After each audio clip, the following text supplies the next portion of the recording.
Hey everybody, Ted here. Wow, well, what a night. I think I can definitely say we've reached a turning point for Halo 1 and the MCC community. There was a lot of drama, a lot of mudslinging, a lot of name calling, and I thought I would try to go through what happened yesterday as objectively as I could to try to turn this into a turning point for the good of Halo 1 and the Master Chief Collection. So without further ado, I'm just going to jump right in. Last night, popular multi-game streamer Ao the Bow, who got his start, as many of you know, and made his name in Halo 1, streamed for the first time in 8 or so months. At least for Halo 1. He wasn't playing Halo 1, however, as the game being streamed suggested on his Twitch stream. Rather, he was streaming just chatting, and he was sharing the private DMs between himself and another member of the community, XFizzyX. Now, some of you might think that streaming the DMs between yourself and someone else is a lowball, unethical, just completely insane dick move that shows you have absolutely zero credibility and moral compass, and that anything you have to say from that point on is to be considered a complete farce, and you should be exiled immediately for your utter lack of tact, class, and just base human empathy. Like, you might think that there's absolutely no justification, ever, at all, for any reason to do something so infantile and pathetic. And I hear your concerns, but let me remind you of other prominent sensitive information leakers, such as Edward Snowden and Julian Assange. Both revealed horrific crimes committed by the government that would have otherwise been swept under the rug. So too has the Bow brought to light the utter lack of oversight and care that is needed to finally address the cheating issues within the community once and for all. If exposing a crime is the crime itself, then what kind of community are we?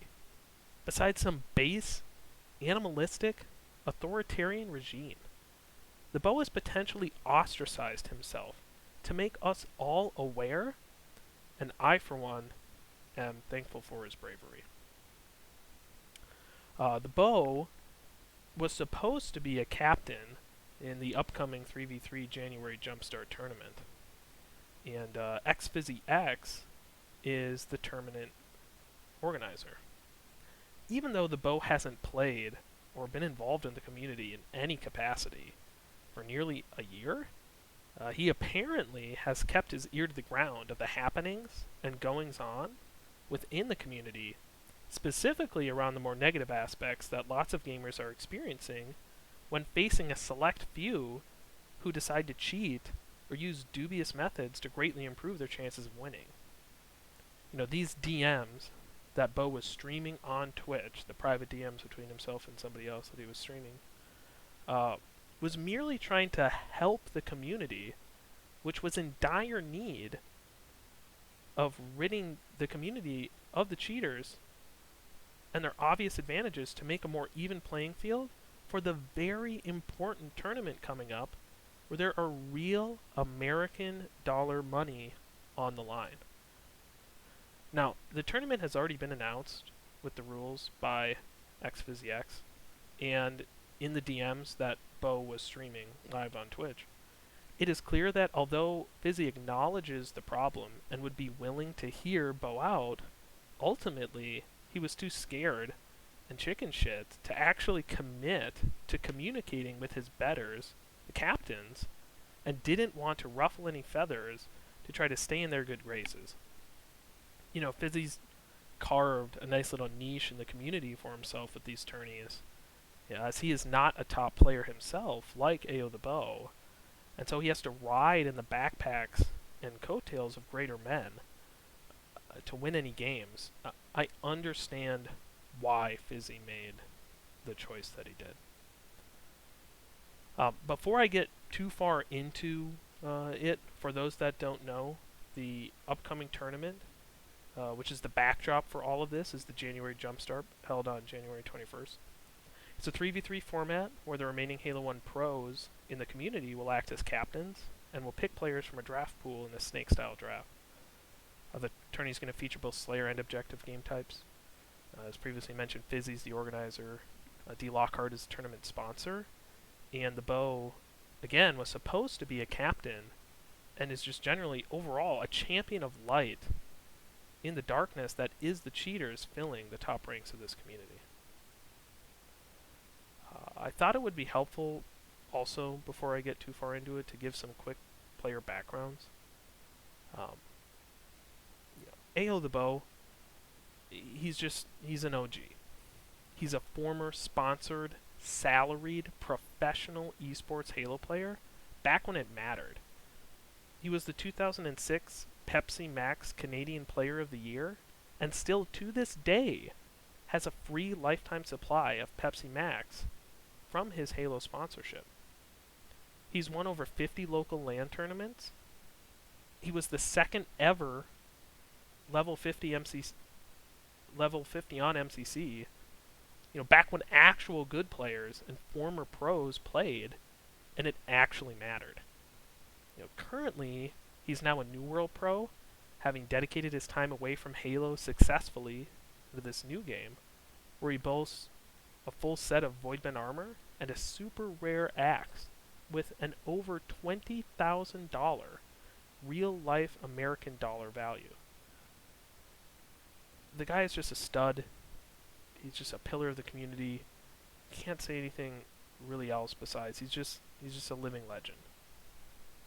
Fizzy, well, I couldn't really list any accolades or background for Fizzy. He doesn't have any.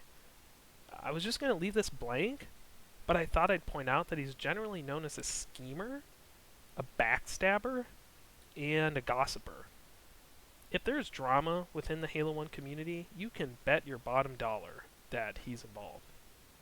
You can see here from his Twitch avatar that he's an angry, whiny, bushy-eyebrowed loser.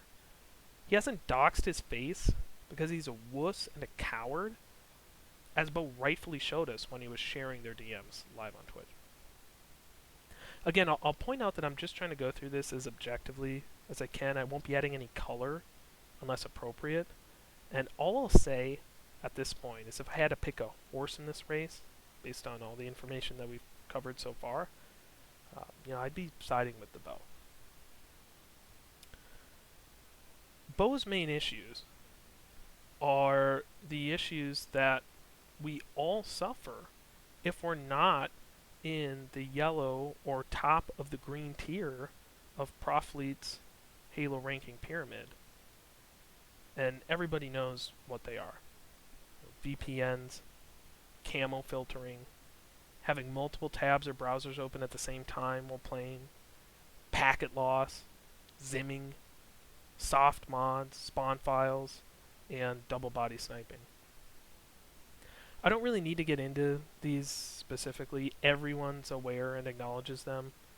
Top players skirt over them or ignore them completely, as they are the ones using these cheats to climb to the top of the ladder. I do briefly want to discuss the multiple tab issue, as some seem to be confused in Bow's stream yesterday, even prominent players like Ogre1.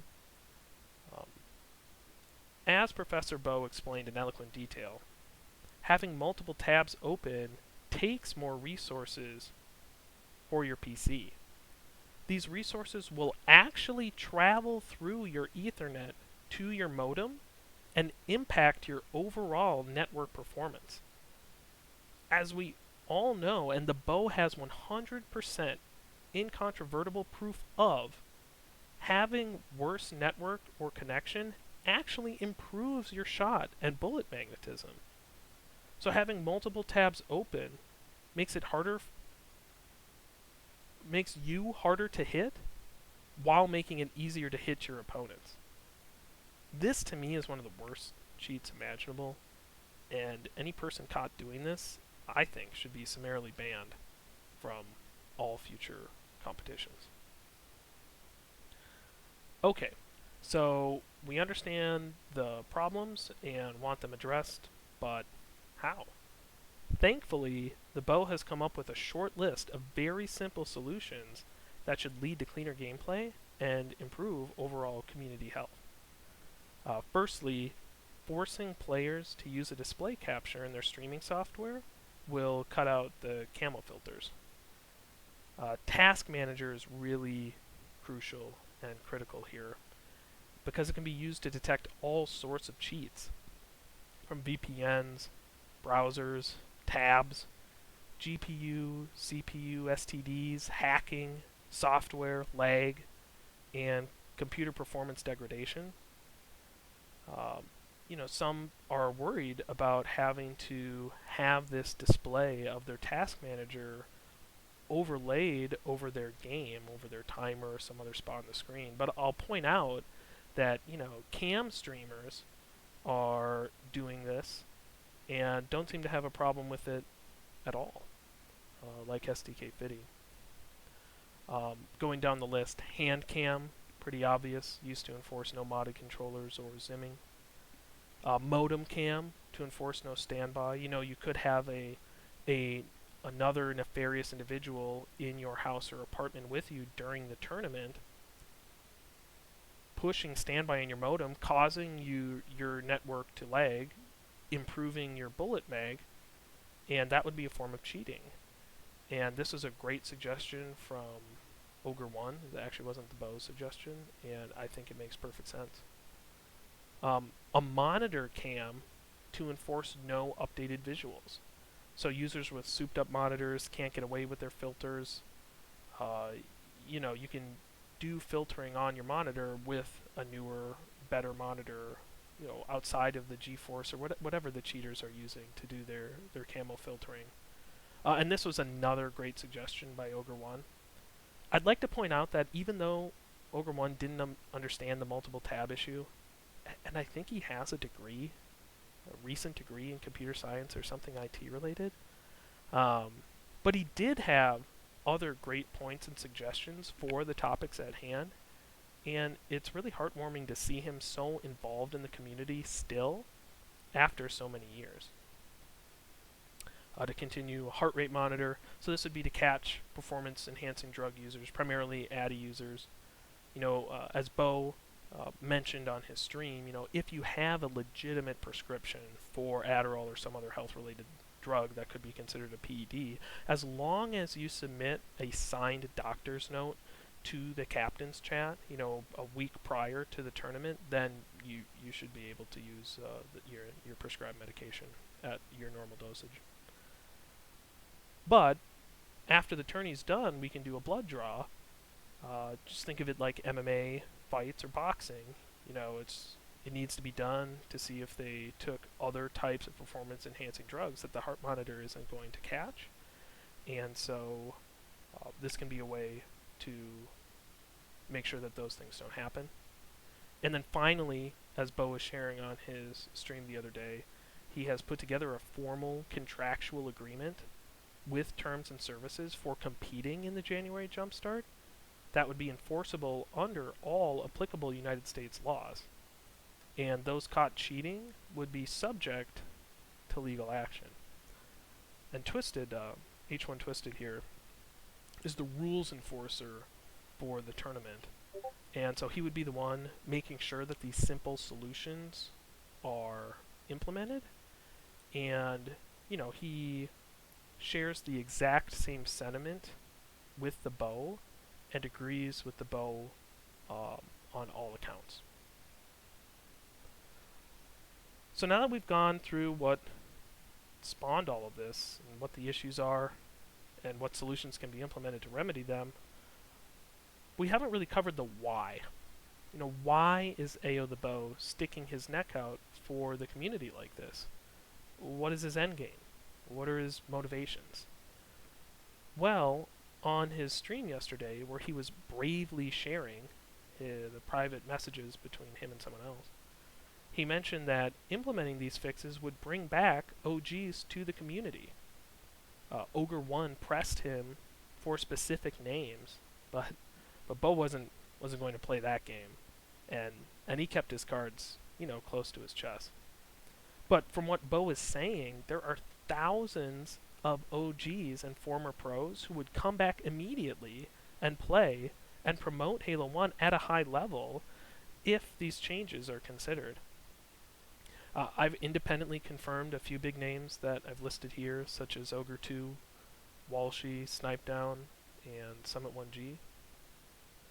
But Bo is a man of the people, and he's not just doing this for the OGs, but for all the community. Think of all of the amateur and tourist players who have quit because of the constant cheating and obfuscation by the top players in the community. We are now talking about potentially tens of thousands of players coming back into the fold, returning Halo 1 to its former glory, and potentially competing for a spot as the top esports competitive FPS alongside Counter-Strike and Dota. Some notable players who again, I independently confirmed would come back if changes are implemented are listed here. Finally, this would also bring legitimacy to this broken, downtrodden game, and make a game major Fortune 500 companies would be proud to sponsor. This inflow of money would help to support and grow this fledgling community and establish ourselves as a major force in the gaming world. The Bo still maintains great relationships with his previous sponsors as a former Halo salaried professional pro player, potentially bringing in companies as vaunted as Pepsi, Tesla, Scuf Gaming, and Cheez-Its. So with all of that covered, all the drama, all the backstabbing, all of the hemming and hawing, what are the actual paths forward for us as a Halo 1 community? How do we save this dying game and return it to glory, to something we can be proud of, to something we can cherish and reflect love back on for the rest of our lives? I think it is clear we've reached a fork in the road, and the time to decide which side you are on is upon us. Will you be one who stands up for the little guy, who condemns cheating in all of its forms, who wants this game and community to succeed and build lifelong, lasting relationships with those of us in it based on positivity and love? Or will you be the one who wants cheaters and bullies casting a dark cloud over us, beating people down with wanton abandon, until all that is left is a hollow husk and desolate wasteland ruled by psychopaths and clowns? Well, to me, the choice is clear, and I hope it is to you as well. As a final note, I thought I would update the draft pool with notes from the Bo's stream as far as known cheaters, the cheats they use, and so on. I hope this information will be a useful tool for all of us to use for this tournament and for all other tournaments going forward. I do want to point out one difference between me and the Bo. The Bo thinks that SDK Fiddy is one of, if not the largest benefactor of all of these various cheats that we've discussed in this presentation, and I disagree. I know Jason personally. He went to Beachland when I was there, and we actually spent an entire day away from the tournament together at Disney World. I went there with him and his girlfriend and his girlfriend's daughter at the time. We rode Magic Mountain together. We got a picture with Pluto together. Now, there is not an evil or mean bone in SDK Fiddy's body. And even though he was caught using a free downloadable VPN on one of his streams, that was just for informational and educational purposes, to try to see what others were doing to obfuscate their gameplay and make it harder for themselves to be hit. I don't think that shows a pattern of cheating or anything nefarious, and I'm certain that SDK Fiddy is a clean player. I tried to highlight the cheaters in red with their cheats in the notes column. The suspected cheaters, but not 100% confirmed, are in yellow, and the confirmed 100% clean players and those who would never cheat in the future either are marked as green. Anyways, I think that covers it all. I really appreciate your time. Boys will be boys. Signing off.